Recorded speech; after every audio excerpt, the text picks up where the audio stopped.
Imagine-toi avoir une stratégie de trading qui te permet, sans avoir besoin de passer des heures sur tes graphiques, de clôturer depuis ton téléphone des positions qui te rapportent 50 € à 100 € par jour. Lorsque tu maîtrises le scalping, c'est littéralement ce que tu peux faire. Beaucoup de personnes s'embêtent à prédire des gros mouvements, alors qu'ils ne savent pas que littéralement, avec des variations de quelques minutes et grâce au scalping, ils peuvent gagner limite plus d'argent. D'ailleurs, le mois dernier, juste en faisant du scalping, j'ai gagné plus de 50 000 $ en tradant 2 heures par jour maximum. Car la meilleure chose lorsque tu pratiques le scalping, c'est que en plus que ça te prend peu de temps, c'est une stratégie quand tu commences qui te permet très simplement de faire des premiers trades gagnants. Parce que tu n'as pas besoin de comprendre la fondamentale, tu n'as pas besoin de comprendre ce qui se passe sur des grosses intervalles de temps sur tous les actifs. Non, si tu as la bonne stratégie, un processus qui est simple, tu peux, peu importe ton niveau, que tu sois débutant comme expérimenté, faire déjà tes premiers euros sur le marché. Dans cette vidéo, je vais te faire un guide complet sur tout ce que tu dois savoir sur le scalping, en commençant par comprendre les bases du scalping en 3 points. L'outil que tu dois obligatoirement avoir sur tes graphiques, les meilleures sessions pour scalper et enfin les paires qui sont les plus rentables. Puis, grâce à ces bases, je pourrais te montrer en direct une stratégie étape par étape qui, personnellement, m'a rapporté plusieurs centaines de milliers d'euros sur le marché, mais qui a aussi permis à des étudiants de réussir à gagner jusqu'à 300 € par session. Le scalping, c'est la capacité à, sur des courts intervalles de temps sur le marché, réussir à faire de profit. Il te permet, lorsque tu as les bonnes sessions avec la bonne stratégie, fermer des trades à des centaines d'euros de profit en l'espace de 5 minutes. Tu évites le stress, ça te permet de commencer avec un petit capital. Donc bienvenue à toi sur le guide complet du scalping en trading, en commençant par les 3 bases que tu dois absolument connaître. Le premier point, c'est le flux. Le flux, c'est la chose la plus importante. Ça veut dire comprendre la direction du marché. Est-ce que tu es sur un marché qui est haussier ou est-ce que tu es sur un marché qui est baissier? Pourquoi c'est un critère que je mets avant tout le reste? Avant même de tracer des choses sur tes graphiques, de dessiner des niveaux de partout? Parce que si tu trades contre tendance, t'as beau avoir le meilleur setup, tu seras perdant. Le trading, en fait, c'est comme un surfeur. Un surfeur, il a beau avoir la meilleure planche de surf. S'il voit une vague qui part vers la droite, mais que lui décide de ramer vers la gauche, oui, il a la meilleure planche de surf. Mais sur cette vague, vu qu'il sera dans la mauvaise direction, il fera très peu de figures et tiendra peu longtemps. Maintenant, si ce même surfeur décide, au lieu d'aller à l'inverse de la vague, dans le sens de la vague, automatiquement, il sera porté par cette vague et il ira beaucoup plus vite, beaucoup plus loin et fera beaucoup plus de figures. Eh bien, lorsque tu seras sur les graphiques, ce sera exactement la même chose. Ce sera le même dilemme. Si tu vois un marché haussier, qu'est-ce que tu fais? Est-ce que tu décides de trader contre cette tendance, de vendre, sachant qu'il y a des stratégies qui te permettent de le faire, mais c'est quelque chose qui est beaucoup plus difficile, et puis surtout lorsque tu débutes, ton taux de succès sera assez bas, ou est-ce que tu iras avec le mouvement et essaieras de rentrer en achat? Mathématiquement, il y a énormément d'études qui ont montré que ce suivi de tendance, c'est le moyen le plus simple de gagner de l'argent en trading. C'est ce qu'on appelle le momentum, et il y a notamment Eugène Fama, prix Nobel d'économie, qui a sorti un rapport complet qui explique l'étude de tendance et qui montre que c'est une anomalie statistique qui vous permet d'être profitable. Être en tendance, c'est donc le premier critère. Et il y a 2 moyens pour identifier ces tendances. La première, c'est avec les structures de marché. Pour le coup, moi, c'est celle que j'utilise principalement. Et par contre, lorsque tu commences le trading, ça peut être un peu difficile. La deuxième, tout aussi efficace, c'est ce qu'on appelle avec des moyennes. Avec notamment cet indicateur qui montre sur mon graphique la moyenne du prix avec cette sorte de vague. Quand le marché est au-dessus de cette vague, tu peux voir que la vague est verte et ça montre qu'on a un momentum haussier. Donc, dans ce genre de marché, toi, tu dois prendre des tendances. Et à l'inverse, lorsque le marché vient casser cette vague, le momentum repasse baissier, la vague est rouge et donc tu dois vendre. Avant que je vous explique donc comment venir télécharger l'indicateur pour aussi que vous puissiez l'ajouter sur votre graphique, je veux juste que vous compreniez pourquoi c'est si fort et quels sont les paramétrages que vous devez absolument avoir. En fait, ce que va faire cet indicateur, si on va dans les réglages, c'est qu'il va venir calculer différentes moyennes mobiles. Donc par exemple, ça, Lima 1, c'est la moyenne mobile 8. On va prendre les 8 dernières clôtures de bougie et on va tracer un trait avec la moyenne. Et il va faire ça pour du 8, 9, 10 jusqu'à la moyenne 200. En fait, cet indicateur, il est si fort parce que c'est pas un indicateur, c'est une multitude d'indicateurs qui construisent une moyenne et donc qui nous permettent au mieux de savoir identifier la tendance. Pour pouvoir le télécharger maintenant sur vos graphiques, c'est complètement gratuit. Vous avez juste à venir chercher ici Ripster ImaCloud et c'est le premier qui apparaît avec le profil Ripster47 d'un développeur qui l'a construit. Vous appuyez dessus et automatiquement il apparaîtra là sur votre TradingView. Peut-être qu'au début vous n'allez pas avoir la même configuration que moi. C'est pour ça que vous pouvez venir sur le petit rouage et moi ce que je mets, c'est que je mets juste le cloud 1, le cloud 2 et le cloud 3, ça va pas m'intéresser. En fait, c'est l'étude de tendance sur les plus grosses intervalles de temps. Et donc vu qu'on fait du scalping, c'est pas forcément pertinent. Une fois que c'est fait, vous cliquez sur OK et automatiquement, vous avez ici votre nuage qui apparaît. Cet indicateur permet d'identifier une tendance long terme. Nous, c'est la vague qu'on veut surfer. Et c'est pour ça qu'à chaque fois, moi je viendrai faire cette étude de tendance et comprendre dans quelle direction est le flux sur du 1 heure. D'ailleurs, petite astuce, en venant ici dans le rouage et dans visibilité, moi ce que je vais faire, c'est que je vais décocher seconde, minute, je vais juste laisser cocher heure et je décocherai le reste. Ça va me permettre de faire quoi? Lorsque je clique sur OK, si par exemple je bascule en 30 minutes, l'indicateur va automatiquement se cacher pour que je puisse me concentrer sur mon scalping. Et ensuite, dès que je repasse sur du 1 heure, il va se réallumer. Ça me permet très facilement comme ça de switcher mes intervalles de temps tout en n'oubliant pas quel est mon flux. Magnifique, non? Ok. Maintenant, on sait si on doit acheter, si on doit vendre. C'est le premier point.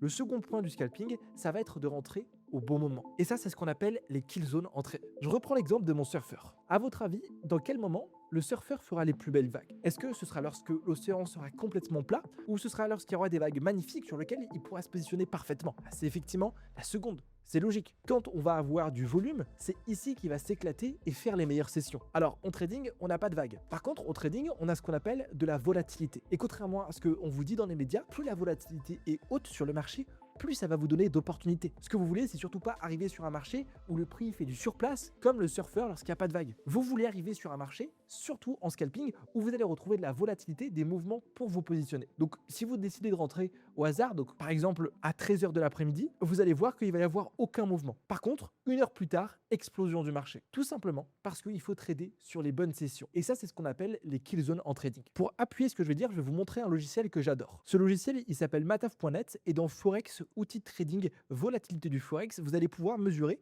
la volatilité des paires que vous tradez. Donc, nous, on est par exemple sur l'or, je vais mettre XAUSD et je vais pouvoir venir ici voir les pics de volatilité. Super, on a un pic de volatilité juste ici sur le marché et un dernier sur cette session. En fait, on a 3 kill zones. La première kill zone, ça va être la session asiatique. C'est ici qu'on va voir les places financières comme Singapour, Hong Kong qui vont rentrer sur le marché. Elle a lieu généralement entre minuit et 2 h du matin. Ensuite, la seconde kill zone, c'est la session de Londres. C'est ici qu'on a les places financières en Europe et surtout Londres qui est très connu pour trader très fortement les matières premières et les marchés. Et cette session va avoir lieu de 9 h à 11 h heure française. Et enfin, notre dernière session, c'est la session la plus volatile, c'est la session américaine. Là, c'est Chicago, New York, Wall Street qui vont rentrer. C'est connu pour être la session la plus volatile de toutes et c'est de 15 h à 17 h. C'est ici, comme le surfeur, que vous allez pouvoir prendre les meilleures vagues. Le reste du temps, c'est pas que le marché ne fera rien, mais c'est que statistiquement, vous allez avoir moins d'opportunités. Donc vous pouvez très bien aller faire du scalping sur ces moments ici, mais c'est pas ce que je vais vous recommander parce que vous allez risquer de faire des stop loss bêtement. Et puis en trading, il faut bien comprendre une chose,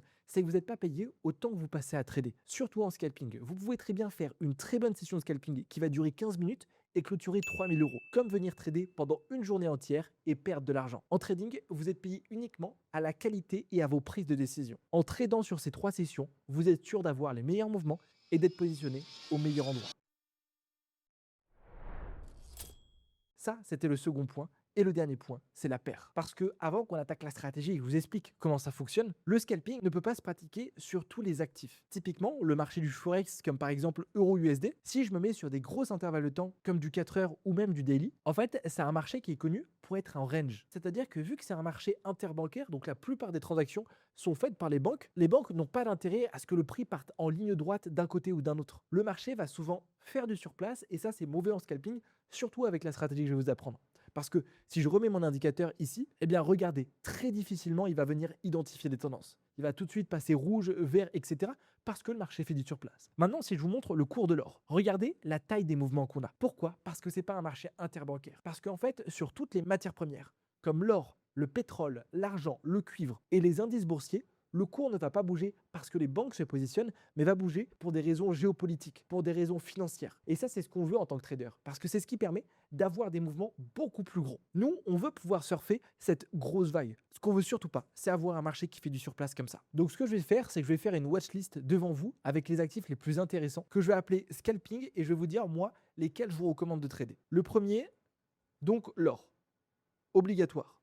Ensuite, vous avez le XAG qui est l'argent sur lequel vous allez pouvoir appliquer la stratégie et j'ai eu de bons résultats. S&P 500 qui est l'indice américain, US 100 qui est le Nasdaq un indice haussier américain encore plus volatile. Et ensuite, ça va marcher pour le DAX, l'indice allemand. Et moi, c'est maximum ces 5 paires que je vais vous recommander de trader. D'ailleurs, si vous commencez le trading, vous pouvez juste vous concentrer sur une paire, ça suffira complètement. Car n'oubliez pas qu'il vous suffit de prendre le bon mouvement pour réussir à faire vos objectifs journaliers. Donc si vous voulez vous diversifier avec plusieurs paires, vous pouvez. Mais ça risque de vous déconcentrer. Et puis ensuite, en trading, on a ce qu'on appelle le spread. C'est ici, le chiffre que vous voyez ici, qui est la différence entre le prix d'achat et le prix de vente. Et plus vous allez trader des paires qui sont exotiques, donc sur lesquelles il y a moins de liquidité, plus ce spread va être gros. Et donc mathématiquement, plus vous serez perdant. Par exemple, là, le spread est quand même gros parce qu'on est sur une fermeture, sur le gold, mais l'argent qui est encore moins liquide, vous avez vu, le spread est quasiment 5 fois supérieur. Et si je vais trader le copper, donc qui est le cuivre, de même, le spread grossira encore et encore. Oui, je vous ai dit, les amis, dans cette formation, on va vraiment voir tous les détails. Chaque détail compte, chaque détail est important. Surtout en scalping, vous ne devez rien laisser au hasard. Et c'est ça, du vrai trading. Maintenant, on peut passer à la stratégie. On a vu les 3 points, la tendance, les sessions sur lesquelles vous devez vous positionner et les actifs sur lesquels on va trader. Pour cette stratégie, je vais choisir que l'or. Et maintenant que vous maîtrisez ces 3 points, je vais vous montrer en direct, étape par étape, une stratégie de scalping qui, moi, m'a rapporté plusieurs centaines de milliers d'euros. Avant qu'on passe au premier point, c'est bien beau de voir de la théorie, mais le plus important, c'est faire de la pratique. Et c'est pour ça que j'ai créé il y a 3 ans la KTA. C'est un endroit sur lequel je partage au quotidien, en live, c'est-à-dire que j'allume ma caméra et je trade devant les membres de l'académie mes propres prises de position. Et notamment hier, on a pris ce trade qui était aussi parfaitement dans le TE, sur lequel on est venu toucher le TP1, le TP2 et enfin la dernière prise de profit. Moi, je suis venu fermer sur ce trade quasiment 25 000 $ juste sur une position. La position était partagée sur la KTA, était partagée en live. Si vous voulez passer en pratique et voir moi les positions que je prends sur mes comptes de trading à 6 chiffres, je vous invite à cliquer sur le premier bouton juste en bas. Je vous en dirai plus. Attention, on va y aller et je vais vous faire cette démonstration point par point, en reprenant les bases qu'on avait vues, mais n'oubliez pas que chaque étape est importante, surtout en scalping. Si vous loupez une étape de la stratégie, vous pouvez vous retrouver avec des trades perdants. Je voulais aussi vous faire un petit disclaimer, cette stratégie, elle est forte. Elle va vous permettre de réussir à faire vos premiers euros sur le marché. Par contre, attention, n'en abusez pas. Moi, ce que je dis, c'est plus 1% par jour. Une fois que vous avez fait votre objectif journalier, coupez vos écrans, allez vous vider la tête et rendez-vous le lendemain. Parce que ce qui est le plus fort en trading, c'est pas gagner beaucoup d'argent rapidement, c'est faire jouer ce qu'on appelle les intérêts composés. Votre but, surtout lorsque vous commencez, c'est pas essayer de faire le coup qui va vous permettre de faire x5 de votre compte de trading. Le but, c'est faire 1% par jour. Parce que plus votre capital grossira, plus comme une boule de neige, vos gains grossiront. Et ce sera quelque chose d'exponentiel. Les traders que j'ai vu gagner le plus d'argent, ce ne sont pas des traders qui ont fait un gros coup. Ce sont des traders qui ont gagné un petit peu tous les jours pendant plusieurs mois. L'étape 1 de la stratégie, c'est les paramétrages. En commençant par être sur la bonne paire. Donc ça tombe bien, ici je suis sur le XAUSD. Sur mes bonnes sessions de trading, je viens de me mettre à 9 h, donc ouverture de la session de Londres. Et enfin, se mettre sur les bons intervalles de temps. Donc pour du scalping, je vais vous recommander d'être soit sur du 5 minutes, soit sur du 1 minute. Être sur du 10 minutes, 15 minutes ou 30 minutes, ça vous fera prendre des trades un peu plus longs. Nous, notre objectif, c'est avoir des positions qui vont être clôturées maximum au bout de 30 minutes ou 20 minutes. Une fois que le paramétrage est fait, on va passer à l'étape 2, qui est venir du coup identifier notre tendance de fond. Pour ça, on va re-switcher sur du 1 heure, et comme on peut le voir, on a un nuage baissier qui est en train de se former, le marché est en train de revenir dessus, mais donc le momentum est baissier. Notre objectif, donc, ça va être vendre et uniquement prendre des ventes. Même si on va avoir une configuration haussière, on ne tradera pas ça parce que trend is your friend. C'est en suivant la tendance, comme le surfeur, qu'on fera le plus de profit. Ce que j'aime bien faire, moi, c'est venir me l'écrire ici, là-haut, sell, et avoir un petit texte qui est ancré sur mon écran en haut à droite. Vous pouvez le faire en cliquant dessus, ce qui permet que peu importe comment vous allez bouger votre graphique, le texte restera ancré là-haut. Ça vous évite à chaque fois d'aller repasser sur du 1 heure pour vous souvenir de la tendance sur laquelle vous êtes et au moins vous savez, c'est écrit, vous devez vendre et faire que vendre. L'étape 3 maintenant, et c'est ici que ça devient intéressant, c'est qu'on va venir tracer son OTE. L'OTE en trading, c'est un des concepts les plus sous-cotés et qui pourtant permet de prendre des positions sniper facilement. Pour venir tracer son OTE, il faut simplement venir chercher ici son outil Fibonacci. Alors peut-être que quand vous allez le tracer, vous allez avoir toutes ces couleurs qui vont apparaître complètement floues. Et la première chose que vous allez devoir faire, c'est venir cliquer dessus pour modifier ce paramétrage. C'est hyper important d'avoir un graphique qui est propre. Moi, quand vous regardez mes graphiques, j'ai pas des couleurs de partout. J'ai juste du vert et du noir. Pourquoi? Parce que, en fait, surtout en scalping, lorsque vous allez prendre des décisions, ça va prendre quelques secondes. Vous ne pouvez pas être déconcentré par les couleurs. Vous devez uniquement avoir en évidence les zones qui sont importantes pour votre trading. Je m'en fiche ensuite d'avoir un arc-en-ciel ou des choses comme ça. Votre graphique, c'est un peu votre bureau. S'il y a des tracés de partout, vous vous en mêlerez simplement les pinceaux. Donc c'est pour ça qu'on va venir tout effacer, sauf le 0,5, le 0,786. Cette partie, on laisse le 0, on garde le 0,618 et on fait ça. Ensuite, je vais venir modifier ces couleurs et je vais mettre du noir partout. Et enfin, je vais venir en bas et je vais personnellement supprimer le background et supprimer la trendline. Je vais aussi venir réduire mon épaisseur de trait, puis enfin sortir le vel ici, basculer mon texte à droite, parce qu'on regarde nos graphiques à droite, vous avez vu déjà, ça commence à être un petit peu mieux. Et personnellement, je trouve que avoir le prix, c'est pas forcément utile. Donc je vais venir décocher prix, et là j'ai mon paramétrage qui est parfait. Une fois que c'est fait, je clique sur OK, et vous avez vu, c'est déjà beaucoup mieux. Juste, petite astuce les amis, si vous voulez éviter de refaire ce paramétrage à chaque fois, vous pouvez venir ici, dans ces 3 petits points, et faire ce qu'on appelle un template. Donc vous cliquez sur ces boutons,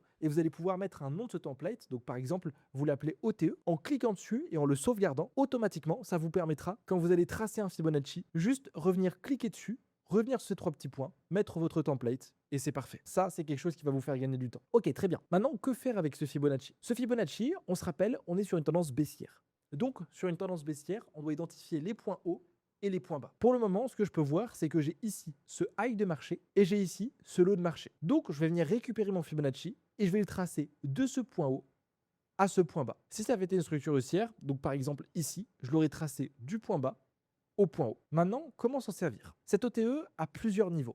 Premièrement, c'est le niveau du 0,5 de Fibonacci, qui est un niveau qui devrait faire office de résistance ou de support. Et d'ailleurs, vous pouvez voir que le prix, lorsqu'il est revenu dessus, a directement réagi. Mais nous, ce qui va nous intéresser, c'est la zone qui se passe entre le 0,618 et le 0,786. Ça, c'est ce qu'on appelle l'OTE en trading. Et ce niveau va réagir 70% du temps lorsqu'il est bien tracé. On va s'attendre, lorsque le marché revienne dessus, une correction. Pourquoi ce niveau réagit? En fait, ça, c'est le nombre d'or en trading. 0,1618, c'est une valeur qui est utilisée par des algorithmes de trading, ce qui fait que lorsque le marché va le toucher, les algorithmes se positionnent. Ok, mes 3 premières étapes sont faites. Maintenant, on va laisser le marché et on va attendre une correction. Le marché, pour le moment, est en train de revenir sur le 0,5 et vous avez vu, là, le prix, de nouveau, a baissé. Donc, qu'est-ce que je vais faire? Je vais simplement venir être proactif sur mes graphiques. Je vais prendre mon Fibonacci et je vais l'ajuster sur le dernier point bas. Donc, automatiquement, ma zone OTE, pareil, va de nouveau être modifiée. Je continue, le marché fait un nouveau point bas. Et ok, super. Je remets mon OTE avec ma nouvelle zone. Bingo, le prix revient pile dans mon OTE. On peut donc passer à l'étape 4 qui va être, une fois que le marché est revenu sur l'OTE, attendre une réaction. Mon objectif sur ce niveau va être de vendre, mais je veux voir et attendre une confirmation baissière. C'est-à-dire que je veux voir que d'autres traders sont avec moi à la vente, juste pour être sûr que je ne vais pas me faire piéger. Donc pour ça, soit vous pouvez basculer sur une plus petite intervalle de temps. Moi, ce que j'aime bien faire, c'est sur du 1 minute, soit attendre une réaction sur du 5 minutes. Et là, ce que vous voulez, c'est juste en fait une bougie baissière qui vient casser cette OTE par le bas. Bingo, vous avez vu, c'est exactement ce qu'on a. Cette bougie, elle confirme quoi? Elle confirme que d'autres personnes sont à la vente. On peut rebasculer sur du 5 minutes. On vérifie, on est toujours sur nos kill zones. Il est 10 heures, c'est parfait. Et là, on peut exécuter sa vente. Étape 5, du coup, c'est entrer avec un SL sur le plus haut. Ça va dépendre si vous êtes sur un marché baissier ou sur un marché haussier. Typiquement, là, si je reprends mon exemple haussier, j'avais mon ETE qui était ici. Alors, vous avez vu, on n'a pas de réaction, donc on ne serait pas rentré là. Mais du coup, j'aurais ouvert une position longue avec un stop loss sous mon ETE. Là, ça va être la même chose, sauf qu'on va vendre avec un stop loss au-dessus de mon ETE. Et je précise bien au-dessus de mon ETE parce que ce qu'il faut, c'est absolument que votre stop loss soit positionné sur une invalidation. Qu'est-ce que j'entends par là? Alors, je sais qu'on pourrait se dire, ouais, mais Casper, tu pourrais mettre ton stop loss ici pour avoir un meilleur risk reward. Ouais, mais tu pourrais mettre ton stop loss pixel et peut-être que c'est ce qu'on vous montre sur Instagram. Sauf que ici, en mettant son stop loss là, le marché peut très bien continuer de corriger, retravailler l'OTE, venir chercher mon stop loss et ensuite redescendre. Voici comment faire un trade perdant alors que vous aviez la bonne analyse. Non, en mettant mon stop loss au-dessus de ce niveau. Je sais que si ce niveau casse, vu qu'on a bien fait notre travail de tendance, c'est pas quelque chose qui devrait arriver, mais si jamais ça casse, c'est qu'on a un retournement de marché. C'est que le marché va casser cette structure et pourquoi pas, dans notre nuage, repasser haussier. Vous avez vu sur l'étape 5, je vous ai bien dit dans un premier temps, venir placer votre stop loss. Parce que le stop loss, c'est votre sécurité. C'est ce qui va vous permettre d'éviter de cramer votre compte. Mais surtout parce qu'en scalping, vous n'allez pas avoir le temps de mettre un TP. Vous n'allez pas avoir le temps de réfléchir. Ce que vous devez, c'est rentrer instantanément. Là, vous avez littéralement 5 secondes pour exécuter la position. Si vous loupez ces 5 secondes, vu à quel point ces zones sont précises, vous pouvez louper tout le mouvement. Donc vous rentrez, étape, boum, stop loss, c'est la première chose que vous devez faire. Même avant de réfléchir au TP, non, le stop loss obligatoire. Maintenant que vous êtes rentré, que vous avez mis votre stop loss, vous pouvez passer à l'étape 6. Étape 6, ça va être de mettre un TP avec 1,5 de risk reward. Pour le voir, c'est très simple. Ici, vous avez vu, j'ai dans cette barre risk reward ratio 2,87. Donc ça veut dire que si sur ce trade, je risque 1, je gagnerai 2,87. C'est votre multiplicateur. Je vais venir le modifier et je vais le mettre à 1,5. Juste ici. Là, sur cette position. Si je risque 100 euros, je gagne 150 euros. Si je risque 1% de mon capital, je gagnerai 1,5% ma mise. Je sais ici, dans les commentaires, on va dire attends, mais Casper, tu pourrais aller chercher des RR beaucoup plus gros, etc. Or, deux choses. Premièrement, on fait du scalping. Donc, on s'en fiche d'avoir le meilleur risk reward. Ce qu'on veut, c'est faire 1% par jour. Ensuite, moi, je suis quelqu'un, et c'est ma personnalité, je n'aime pas perdre. C'est-à-dire que je préfère gagner un petit peu tous les jours plutôt que faire un gros trade gagnant. En faisant 1,5 de risk reward, je sais que je peux avoir un win rate qui se rapproche de 70%. Et enfin, il y a ce tableau que vous devez absolument connaître qui montre en fonction de votre win rate sur le marché combien vous pouvez faire de trades consécutifs sur 100 trades. Moi, je sais qu'avec ce risk reward, j'ai un win rate de 70%. Donc, les probabilités que je fasse 4 trades consécutifs perdants sont uniquement de 32%. Alors que si j'ai un win rate plus bas, ces probabilités sont de 86, 95, voire quasiment 100%. Le fait d'avoir peu de chances de faire beaucoup de trades consécutifs, moi, en fonction de ma psychologie, c'est quelque chose que j'aime. Parce que je sais que quand je vais perdre du capital, et vous, ça va être la même chose quand vous commencez. Parce que quand vous allez commencer, vous allez voir que quand vous allez faire vos premiers trades perdants, vous allez être frustré. Vous allez sur le prochain trade, soit pas être méthodique, soit venir grossir votre risque sur le marché, soit rentrer trop tôt, soit rentrer trop tard parce que vous êtes peur, vous allez laisser place à vos émotions. En venant augmentant son win rate, même si ce n'est pas quelque chose qui va vous faire gagner beaucoup plus d'argent, d'un point de vue psychologie, ce sera beaucoup plus facile pour vous. Et je peux vous le dire, je vous parle par expérience,